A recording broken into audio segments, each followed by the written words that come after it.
নমস্কার, বাঙালি ইনভেস্ট করো চ্যানেলে আপনাদের সবাইকে স্বাগত। আমার আজকের ভিডিওটা দেখুন। আমি যে এতদিন বলে যাচ্ছি যে নতুন ইনস্ট্রুমেন্ট ইনভেস্টমেন্ট করবেন কোথায়, মিউচুয়াল ফান্ড, এফডি, এমআইএস বা পেনশন পলিসির থেকে অনেক অনেক গুণ ভালো এবং ভবিষ্যতে হবে। আমি অনেক আগে থেকে বলছি, বাট আপনারা বলছেন, অনেক কিছু কমেন্টস করছেন, করতেই পারেন। বাট একটা কথা আপনাদেরকে আজকে মনে করিয়ে দিই, এই বছরে ইকোনমিক্সের ওপর মানে অর্থনীতির ওপর কারা নোবেল প্রাইজ পেয়েছে এবং কিসের জন্য সেটাকে একবার ঘেঁটে দেখে নিন। বলছে যেগুলো পুরনো হয়ে গেছে, যেগুলো স্লোথ হয়ে যাচ্ছে ইকোনমিক গ্রোথে, সেইগুলোকে আস্তে আস্তে বদলাতে হবে এবং নতুনকে অ্যাকসেপ্ট করে আরও এগিয়ে যেতে হবে। এতে অনেকের কাজ চলে যাবে, বা তারা যদি শেখে, তারা যদি বোঝে আগে থেকে, তাহলে তাদের কাজ যাবে, তারাও এগিয়ে যাবে। কারণ সমাজ এগোতে গেলে নতুন নতুন জিনিসকে অ্যাকসেপ্ট করতে হবে। সেই জন্যে এই যে যারা সম্প্রতি নোবেল পুরস্কার পেলেন, জুয়েল মুখির, ফিলিপ আগিয়ান, পিটার হাউট, এরা তো এমনি এমনি অর্থনীতিতে নোবেল প্রাইজ পাননি। সেটা তো আপনি দিচ্ছেন না, সারা বিশ্ব দেখছে। আপনারা আমাকে বলে কি করবেন? আর এটা আসছে আসছে আসছে, দেখবেন fixed deposit, MIS, pension policy, endowment policy আস্তে আস্তে অবলুপ্তির পথে যাচ্ছে। কারণ এই জেনারেশনটা এখনো সেই পুরনো ধ্যান ধারণা নিয়ে আছে, আর নতুন যে জেনারেশনগুলো আসছে তাদের মধ্যে কিন্তু এই মানসিকতা নেই। এই ইনস্ট্রুমেন্টকে রেখে তারা কোনোদিন ইনফ্লেশনকে বিট করতে পারবে না। তারা কিন্তু জানছে, বুঝছে, কারণ যুগের তালে তালে তারা কিন্তু এগিয়ে চলেছে। যেমন এক্সাম্পল দিচ্ছি, আজকের ডেটে যুগের তালে তালে আপনি বলুন, আমি অনেক জায়গায় এক্সাম্পল দিয়েছি, ল্যান্ডলাইন টেলিফোন কতজনের বাড়িতে আছে? নাকি তখনকার দিনে একটা বাড়িতে একটা ল্যান্ডফোন থাকতো, আর বাড়িতে মোটামুটি অ্যাডাল্ট মেম্বার যতগুলো আছে সবার হাতে একটা করে ফোন। পরিবর্তন দেখুন। আর গভর্নমেন্টে বিএসএনএল পুরো অবসলেট হয়ে গেল। হ্যাঁ না না। 2 নম্বর, এই যে বাড়িতে আগে শিলনোড়া থাকতো না, শিলনোড়া দিয়ে মশলাপাতি তৈরি হতো, বানানো হতো। এখন কি সেগুলো বাড়িতে আছে? না, গ্রাইন্ডার মিক্সার তার জায়গা নিয়ে নিয়েছে। আগে মানুষ, আমার গ্রামের দিকে দেখেছি, প্রথমে ঘুঁটে, তারপর কয়লা, তারপর গুল, এখন গ্যাস। সে যুগের তালে তালে সব চেঞ্জ হয়ে যাচ্ছে। মানুষের আর একটা লাইভ এক্সাম্পল দিচ্ছি, ইংলিশ মিডিয়াম স্কুলে পড়ার মানসিকতা শহর থেকে সেগুলো গ্রামেও ছুঁয়ে গেছে। সো রিজনাল ল্যাঙ্গুয়েজের স্কুলে আজকাল শহরের দিকে তো কতগুলো মানুষ পড়ে, ছাত্র পড়ে আমার জানা নেই, তাই ফাঁকা থাকে খুব কম। গ্রামের দিকেও সেটা শুরু হয়ে গেছে। তাই ইনভেস্টমেন্ট হ্যাবিটও যদি পুরনোকে আঁকড়ে ধরে বসে থাকেন, তাহলে ওগুলো একসময় ইনফ্লেশন বিট করতে বর্তমান যুগে পাচ্ছে না। ওগুলো আস্তে আস্তে অবলুপ্তির পথে যাবেও, যদি না সরকার এর ওপর বিশাল কোনো, বা ইন্স্যুরেন্স কোম্পানি বা লাইফ ইন্স্যুরেন্স কোম্পানিগুলো যদি নিজেদেরকে প্রোডাক্ট ডিজাইন চেঞ্জ না করে। কারণ আজকে এন্ডোমেন্ট পলিসি বা এমআইএস বা এফডি 6 থেকে 7% রিটার্ন, কারণ ওটাও গ্যারান্টি নয়। লাইফ ইন্স্যুরেন্সে বোনাসও গ্যারান্টি নয়, কোম্পানি পারফরমেন্সের ওপর বোনাস ডিক্লেয়ার হয়। আর আমার ইনফ্লেশন 7%, সেটা আমি বলছি না, সবাই বলছে। তাহলে আপনার টাকার গ্রোথ কোথায়? যেখানে 100 টাকা 10 বছর পরে যা, আপনার কাছে 100 টাকা 10 বছর পরও সেই 100 টাকার ভ্যালুটা 200 টাকা হলো, তখন জিনিসের দামটাও কিন্তু 200 টাকা। তাহলে আপনার এক্সট্রা টাকা কোথায় রইলো? এক্সট্রা টাকা না থাকলে আপনার পারচেজিং পাওয়ার বাড়বে না, দেশের ইকোনমি গ্রো করবে না। এগুলো কিন্তু বাস্তব। যদি মানেন ভালো, না মানলেন সেটা আপনার ব্যক্তিগত ব্যাপার। আমার কাজ হচ্ছে আপামর বাঙালিকে অ্যাওয়ারনেস প্রোগ্রামের মাধ্যমে দিয়ে বোঝানো। সেটা আমি গত 2 বছর ধরে করছি। আজকে অর্থনীতিতে যে যুগান্তরকারী অবদানের জন্য নোবেল পুরস্কার 2025-এ পেল, এটাও কিন্তু তাই। আমি বলছি বলে আপনাদের মনে ধরছে না, অনেকে গালিগালাজ করছে। যারা ইন্স্যুরেন্স মানে ফাইন্যান্সিয়াল প্রোডাক্ট ডিস্ট্রিবিউশনে কাজ করে, যারা এন্ডোমেন্ট বা এইসব প্রোডাক্টগুলো বিক্রি করে, তাদের কাছে আমার রিকোয়েস্ট, এই জেনারেশনটা তো পেরিয়ে যাবে, নেক্সট জেনারেশন কিন্তু আপনারা নিজেরা দেখবেন, আপনাদের বাড়ির ছেলেমেয়েরা কি করে দেখবেন, তারপর আমাকে নয় বলবেন। তো আমি আজকে কিছু জিনিস দেখছি, এই প্রোডাক্টগুলো মানে কনভেনশনাল এন্ডোমেন্ট প্রোডাক্ট, লাইফ ইন্স্যুরেন্সে MIS, pension policy, fixed deposit আস্তে আস্তে কিন্তু অবলুপ্তির পথে যাবে এবং মিউচুয়াল ফান্ড একটা নতুন যুগান্তরকারী পরিবর্তন আনতে চলেছে। এবং আপনারা যদি দেখতে থাকেন, অলরেডি আলোড়ন শুরু হয়েছে। দেশের ইকোনমিতে মিউচুয়াল ফান্ড একটা বিশাল বড় ভূমিকা পালন করছে। আপনারা কি জানেন? না জানলে সার্চ করুন, জানুন। আপনাকে রিটার্ন পেতে গেলে, ইনফ্লেশনকে বিট করতে গেলে এই নতুন ইনস্ট্রুমেন্টটাকে আপনাকে অ্যাকসেপ্ট করতে হবে। কারণ পুরনো ইনস্ট্রুমেন্ট কতটা আপনার ক্ষতি করছে বর্তমান বাজারের নিরিখে, সেটা আপনাকে জানতে হবে, বুঝতে হবে। কারণ এই সময় চ্যালেঞ্জ এটা, পুরনো আর্থিক পদ্ধতিটা যেটা রয়েছে বর্তমান যেটা যুগে মুদ্রাস্ফীতির কারণে প্রকৃত আয় কমে যাচ্ছে, ফলে কি হচ্ছে, জিনিসপত্র দাম বেড়ে যাচ্ছে, আপনার যে টাকাটা সঞ্চয় করছে ক্রয় ক্ষমতা কমে যাচ্ছে। এটা হানা না, কারণ আজকে যে জিনিসটা 100 টাকায় কিনেছেন পরের দিন আর 100 টাকায় পরের বছরে কিনতে পারছে না, দাম বাড়ছে। বাট আপনার ইনকাম যদি সেই মতো না বাড়ে তাহলে তো আপনিও কিনতে পারবেন না, পিছিয়ে পড়ছেন। সেই জন্য এনডাউমেন্ট পলিসিগুলো বা লাইফ ইন্স্যুরেন্সে একমাত্র প্রোডাক্ট পিওর টার্ম, মানে আমার কিছু হয়ে গেলে পাবো নাহলে পাবো না, পিওর টার্ম পলিসি ভবিষ্যতের কিন্তু আলো। আর ওর সঙ্গে যদি কেউ মিউচুয়াল ফান্ড এসআইপি করেন তাহলে আপনাকে আরও বেশি রিটার্ন দেবে, সেটা আমি এক্সাম্পল দিয়ে বুঝিয়ে দিচ্ছি।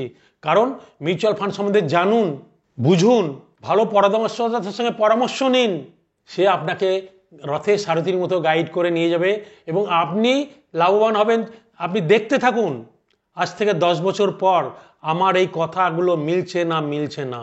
যারা ইন্স্যুরেন্স জগতে আছে তারা টের পাচ্ছে, স্বীকার করবে না। ব্যাংকের এফডি কমে যাচ্ছে, আপনারা তো পেপারে পড়ছেন কেন? কারণ ইয়াং জেনারেশন কিন্তু এরপরে আর এফডিতে কিন্তু ঢোকার চান্স কম।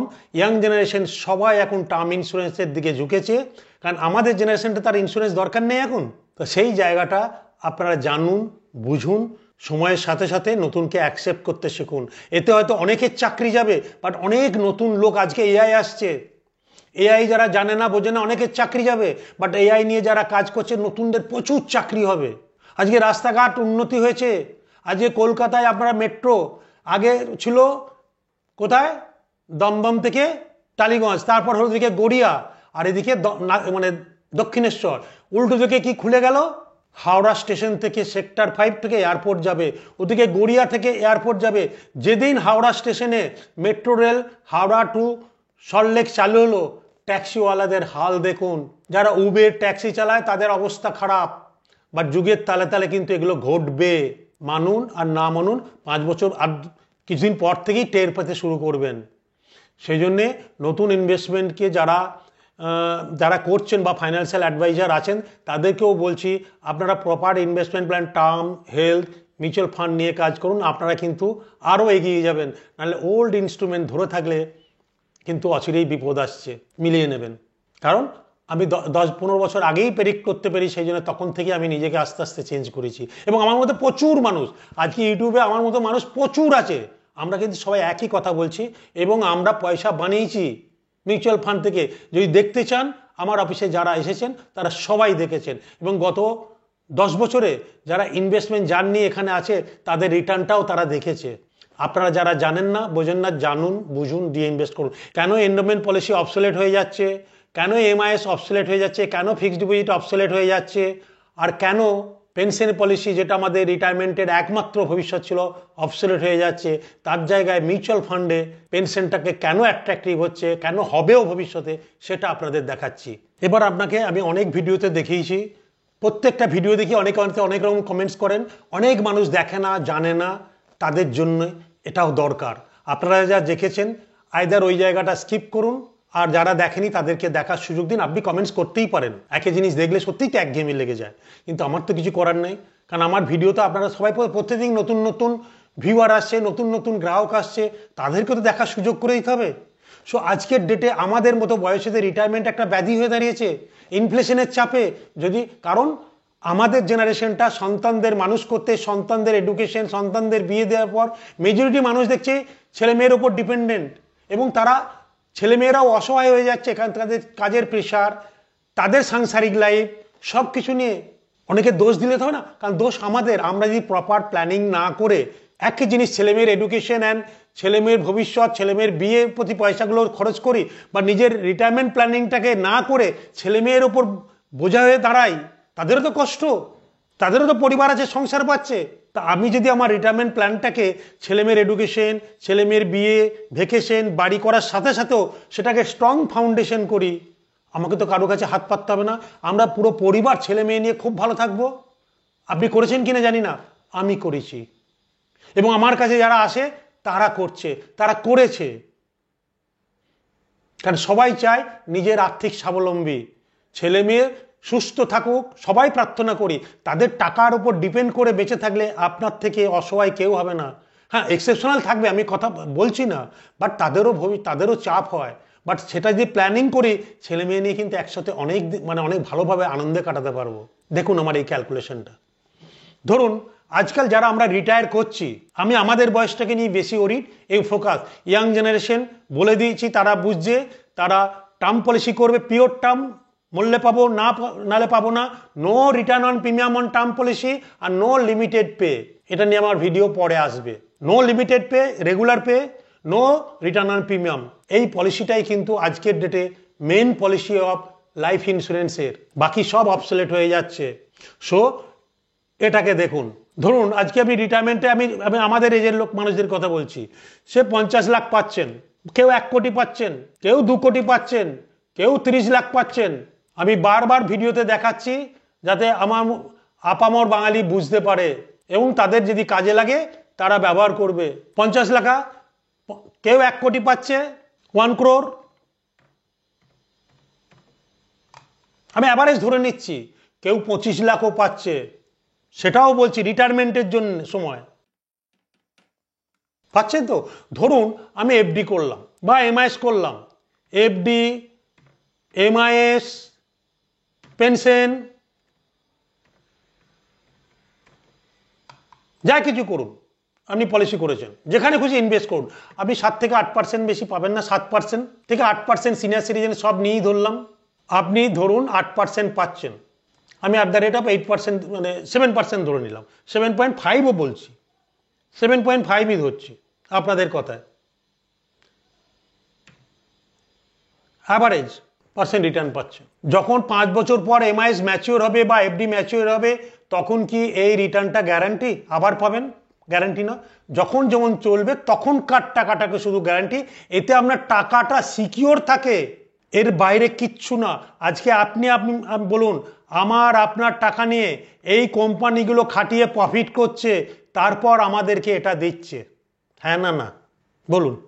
তা সেটা যদি আমার ইনফ্লেশনকে বিট করে এগিয়ে যেতে না পারে, তাহলে আমি কি পাবো? যদি আপনি 7% করে নিয়ে নিচ্ছেন, কতগুলো পাবেন আমি হিসাব করে দিচ্ছি। আপনি ধরুন পেনশন পাবেন, যাদের পেনশন নেই বা আছেন, বা তাদের টাকাটা আপনারা ইন্টু 7.5%, তাহলে 1,87,500 টাকা বছরে পাবেন। মান্থলি কত পাবেন? ডিভাইডেড বাই 12, তাই তো? ডিভাইডেড বাই 12, এটা দিয়ে অনেকে আপনারা পেনশন 15,625। কারণ আমি এক্সেল দিয়ে আপনাদের বুঝিয়ে দিচ্ছি, যাদের 1 কোটি 50 লাখ 25 লাখ রিটায়ারমেন্ট পারপাস, তারা দেখুন এটা পাবেন। বাট 10 বছর পর এই টাকাটা পেনশন নিয়ে নিলে একটু কি বাড়বে? কারণ ইনফ্লেশন যদি 7% হয়, তাহলে 72 বাই রেট অফ ইনফ্লেশন কত হয়? 10 বছরে আপনার টাকার দাম হাফ হয়ে যাবে, হ্যাঁ না না? ইনফ্লেশন তাই বলে টাকা যত বছরে ডবল হয়, ইনফ্লেশন তত বছরে হাফ হয়। এই 7% যদি হয়, 6% হলে 12 বছরে, 8% হলে 9 বছরে, 5% হলে ইনফ্লেশন, এইভাবে 72 বাই রেট অফ ইনফ্লেশন, টাকার দাম তত বছরে হাফ হয়ে যায় বা ডবল হয়ে যায় ভ্যালু। তাহলে আপনি বলুন, তখনকার 25 লাখ টাকা নিয়ে নিয়েছেন, তখন তো 50 লাখ হতে হবে 10 বছর পর, ডবল হতে হবে। আমি এটা মাল্টিপ্লাই করে ফর্মুলা দিয়ে দিচ্ছি, এটা ইন্টু 2, ডবল 50 লাখ হতে হবে। তা নাহলে ইনফ্লেশন বিট করতে পারবেন না আফটার 10 ইয়ার্স। কারণ ওনারা তো এমনি নোবেল পাননি, এইগুলো নিয়ে রিসার্চ করেন। যুগের তালে তালে যদি আমরা চেঞ্জ না হই, আমাদের থেকে বোকা, মানে আর কষ্টকর জীবন কেউ যাপন করবে না। আমিও তো ইন্স্যুরেন্স ইন্ডাস্ট্রির ছেলে, আমিও তো এগুলো বেচতে পারতাম, বাট আমার ভিশনই হচ্ছে বাঙালি জানবে, বুঝবে, দিয়ে ইনভেস্ট করবে এবং বাঙালিও পয়সা তৈরি করবে 10 বছর পর। এটাই তাই তো? জিনিসের দাম আফটার 10 ইয়ার্স, কিন্তু আপনার ভ্যালু কত হচ্ছে? সেম থেকে যাচ্ছে, জিনিসের দাম এই। তাহলে এমন কিছু ইনস্ট্রুমেন্ট মিউচুয়াল ফান্ডে দেখুন, আপনারা গুগল সার্চ করুন, লাস্ট 10 ইয়ার্স অ্যান্ড অ্যাবাভ বা যত বছরের মিউচুয়াল ফান্ড হিস্ট্রি আছে, আপনারা গুগলে সার্চ করুন। নিজেরা একটা ফান্ড কত টাকা দিয়ে শুরু হয়েছিল, একটা স্কিম 10 টাকা না 10 টাকা দিয়ে, এখন সেগুলো 10 বছর পর কত টাকা ভ্যালু, তাহলেই বুঝতে পারবেন। কারণ সেন্সেক্স 0-তে শুরু হয়েছিল, আজকে 85 গিয়েছিল, 85 থেকে নেমে 71 সামথিং, আবার আজকে 82-83। মার্কেটের এটাই নেচার, ভোলাটিলিটি রিস্ক। এটা যদি আপনি জানেন, বোঝেন, 10 ইয়ার্স অ্যান্ড অ্যাবাভ যদি মিউচুয়াল ফান্ড হচ্ছে long term, not short term. Fixed deposit বা এইগুলো হচ্ছে থাকবে শর্ট টার্মের জন্য, তার জায়গাও লিকুইড ফান্ড এসছে, শর্ট টার্মের জন্য ছেলেমেয়ের এডুকেশন বা সামনেই বিয়ে আছে তার জন্য ফিক্সড ডিপোজিট বা লিকুইড ফান্ড বা বন্ড ফান্ড এগুলো ঠিক আছে, খুব ভালো। বা 10 years and above mutual fund আপনাকে যে রিটার্নটা দেবে অন্য কেউ দিতে পারবে না, মানে ইকুইটি ক্লাস শেয়ার পারবে, অন্য কেউ পারবে না বলবো না। ইকুইটি ক্লাসের মধ্যে মিউচুয়াল ফান্ড এফডি এমআইএসের থেকে লং রানে অনেক সেফার, মতোই লং রানে মতোই সেফার, যদি আপনি ভালো পরামর্শদাতার পরামর্শ নিয়ে জেনে বুঝে করেন যে আপনার রিস্ক কী, আপনার রিস্কোমিটার কী, আপনার কোন রিকোয়ারমেন্ট কী, আপনার প্ল্যানিং কী, সেগুলো জেনে করলে আপনি কোনো দিনই লস করবেন না। কারণ মিউচুয়াল ফান্ডের নিয়ম হচ্ছে more unit with same price is equal to more gain. More unit কখন পাবেন? যখন বাজার পড়বে, জিনিসের দাম পড়বে, তখন মোর ইউনিট পাবেন সেম প্রাইসে। আর আমরা মার্কেট পড়লে ভয়ে পালিয়ে যাই, ওটা হচ্ছে কেনার টাইম, যদি ভবিষ্যতে প্রফিট করতে চায়। এ নিয়ে আমার আগের ভিডিও দেওয়া আছে, আপনারা দেখে নেবেন। সো এখানে মিউচুয়াল ফান্ডে 10 বছর পর তো কী হবে, এটা নেওয়ার পরও এই টাকাটা হয়ে যাবে, তখন আবার এর উপর 7.5 নিন, তখন এর উপর আবার 7.5 নিন, যেটা এফডিতে আপনার কোনো দিনই হবে না, হবে না, হবে না।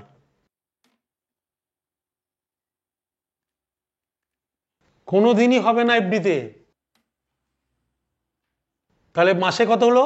আমি এক ক্যালকুলেশন দিয়ে বুঝিয়ে দিচ্ছি আপনাদের যাতে সুবিধা হয়। Divide by 12। কারণ ভিডিওটা একটু ধৈর্য নিয়ে শুনবেন, কারণ অনেক সময় বলতে বলতে অনেক জিনিসে ফ্লো কেটে যায়, তো তবু আবার দুবার হয়তো রিপিট হয়ে যেতে পারে। আপনারা এবার দেখুন, আপনি এফডিতে কিন্তু যদি নেন, যদি সেম ইন্টারেস্ট থাকে, এর বেশি পাবেন না মান্থলি। আর মিউচুয়াল ফান্ডে রাখলে আফটার 10 ইয়ার্স আপনি দেখুন ডবল পাচ্ছেন ইনফ্লেশন বিট করে। তাহলে কোনটা আপনার জন্যে ভালো আপনারা বলুন? আপনার টাকা, কষ্টের টাকা, সেই জন্যই আস্তে আস্তে যুগের নিয়মে এইগুলো অবসোলেট হয়ে যাবে দেখবেন। যেমন আজকে ইংলিশ মিডিয়াম স্কুলগুলো ডিমান্ডের জন্যে গ্রামগঞ্জে ঢুকে গেছে, আর রিজনাল ল্যাঙ্গুয়েজের স্কুলগুলো আস্তে আস্তে সংকুচিত হচ্ছে। এরও হাল তাই হবে, মিলিয়ে নেবেন। সো সবার কাছে, অ্যাডভাইজার জগতের কাছেও অনুরোধ, আইদার নিজেদের চেঞ্জ করুন, আমাকে কমেন্টস করে ক্রিটিসাইজ করে কোনো লাভ হবে না। আজকে নোবেল প্রাইজ যারা পেয়েছেন তারাও কিন্তু বলছে একই কথা, পড়বেন, গাণিতিক বিশেষজ্ঞ যা নোবেল প্রাইজের ওপর যেসব কাজগুলো হয়েছে, নতুনকে অ্যাকসেপ্ট করতে শিখুন, তাহলে সবার জন্য মঙ্গল, দেশেরও উন্নতি হবে, কারণ এই টাকাগুলোই মার্কেটে খাচ্ছে এবং দেশের ইকোনমি ডেভেলপ করছে। এবং নিজেরাও পড়ুন, পেপারে পড়ুন, জানুন, গুগল সার্চ করুন যে মিউচুয়াল ফান্ডের জোয়ার এসছে, কোভিডের আগে কত ছিল আর এখন কী হারে দিন দিন বেড়ে চলেছে। এবং ডোমেস্টিক ইনভেস্টাররা আজকে মিউচুয়াল ফান্ডের শেয়ার মার্কেটে আর ফরেন ইনভেস্টারদের উপর ডিপেন্ড করছে না, কারণ ইন্ডিয়া নিজেও শক্তিশালী হয়ে উঠেছে। ক্লিয়ার? সো এই ভিডিওটা দেখে আপনাদের যদি কারোর রিটায়ারমেন্ট প্ল্যানিংয়ের ওপর পরামর্শ দরকার হয়, যারা রিটায়ার করছেন বা করে গেছেন বা করবেন, অতি অবশ্যই আমাদের হোয়াটসঅ্যাপ নাম্বারে যোগাযোগ করবেন। যথাসাধ্য চেষ্টা করব আপনাদেরকে গাইড করার। ভিডিওটি ভালো লাগলে বাঙালিদের মধ্যে প্রচুর পরিমাণে শেয়ার করবেন, আর চ্যানেলটি যদি সাবস্ক্রাইব করা না থাকে অতি অবশ্যই সাবস্ক্রাইব করবেন, যাতে এরকম ভিডিও আপনারা পেতে পারেন এবং আপনাদের নিজেরাও জানতে পারেন, বুঝতে পারেন কোথায় মিস্টেক হচ্ছে, দিয়ে ডিসিশন নিতে পারেন। ভালো থাকবেন, সুস্থ থাকবেন, নমস্কার।